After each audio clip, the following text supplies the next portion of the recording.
Sobat Belajar kelas 6, kali ini kita akan mempelajari tema 4 dengan judul globalisasi. Materi yang akan kita bahas kali ini subtema 1 tentang globalisasi di sekitarku.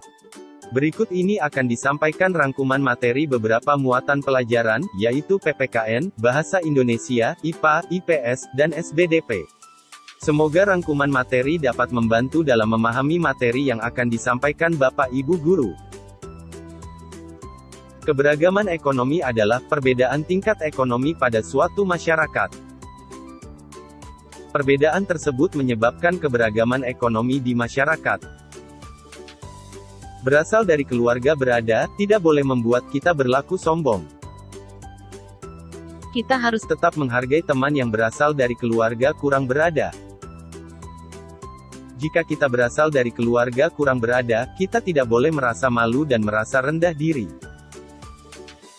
Apapun keadaan yang dihadapi, manusia tetap wajib mengucap syukur atas segala sesuatu yang menjadi ketetapannya.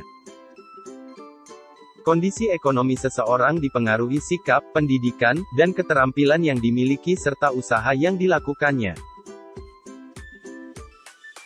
Teks eksplanasi dapat dipahami sebagai teks yang berisi tentang proses terjadinya suatu fenomena, baik itu fenomena alam maupun fenomena sosial. Tujuan teks eksplanasi adalah untuk menyampaikan informasi secara akurat dan jelas kepada para pembaca terkait suatu fenomena.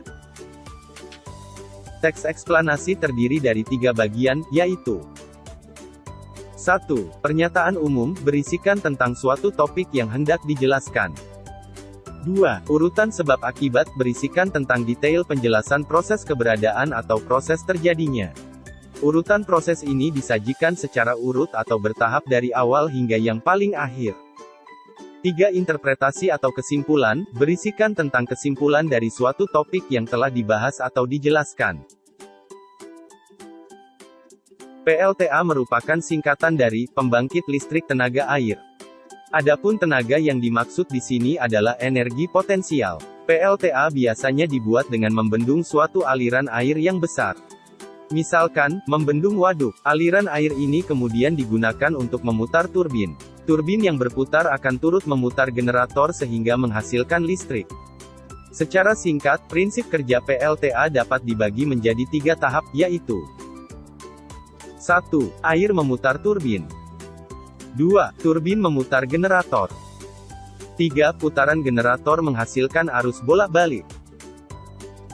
Sistem penyaluran energi listrik terbagi dalam beberapa bagian yang disebut dengan sistem tenaga listrik atau STL. Sistem tenaga listrik adalah rangkaian instalasi penyaluran listrik yang terbagi menjadi 1. Pembangkitan. 2. Transmisi atau penyaluran. 3. Distribusi. 4. Konsumen. ASEAN adalah sebuah organisasi yang menghimpun negara-negara Asia Tenggara. ASEAN pertama kali dibentuk pada tanggal 8 Agustus tahun 1967 di Bangkok, Thailand. Di awal, ASEAN hanya beranggotakan 5 negara, yaitu Thailand, Indonesia, Malaysia, Filipina, dan Singapura. Tujuan ASEAN didirikan adalah untuk menyejahterakan wilayah Asia Tenggara melalui berbagai kerjasama di bidang politik dan keamanan, pendidikan, ekonomi, juga sosial dan budaya. Manfaat kerjasama antar negara di bidang budaya yaitu, sebagai sarana untuk memperkenalkan budaya yang dimiliki oleh suatu negara kepada negara lain bahkan kepada dunia. Peran Indonesia dalam kerjasama dalam bidang sosial budaya, antara lain 1. Mengadakan festival budaya negara-negara ASEAN pada ASEAN Culture Week. 2. Adanya kerjasama di bidang sosial yang ditangani oleh Komite on Social Development atau Komite Pengembangan Sosial. Reklame. Reklame merupakan media periklanan besar yang ditempatkan pada lokasi yang strategis. Reklame berasal dari kata re dan klamor. Re artinya berulang dan klamor berarti seruan. Menurut Kamus Besar Bahasa Indonesia atau KBBI, reklame merupakan sarana untuk menyebarluaskan informasi kepada masyarakat tentang barang dagangan, dengan menggunakan kata serta gambar yang menarik agar laku di pasaran. Reklame menurut sifat dan tujuannya dapat dikelompokkan menjadi 2, yaitu 1. Reklame komersial. Reklame komersial adalah reklame yang bertujuan untuk mendapatkan keuntungan materi sebanyak-banyaknya dari apa yang mereka reklamekan. Contohnya, iklan sabun mandi, iklan makanan, iklan baju, dan sebagainya. 2. Reklame non-komersial. Reklame non-komersial atau reklame idil adalah reklame yang mempunyai tujuan tidak untuk mendapatkan keuntungan materi tetapi biasanya berupa ajakan, himbauan, saran, peringatan dan informasi-informasi dari pemerintah atau lembaga-lembaga lain untuk menyampaikan program-programnya kepada masyarakat.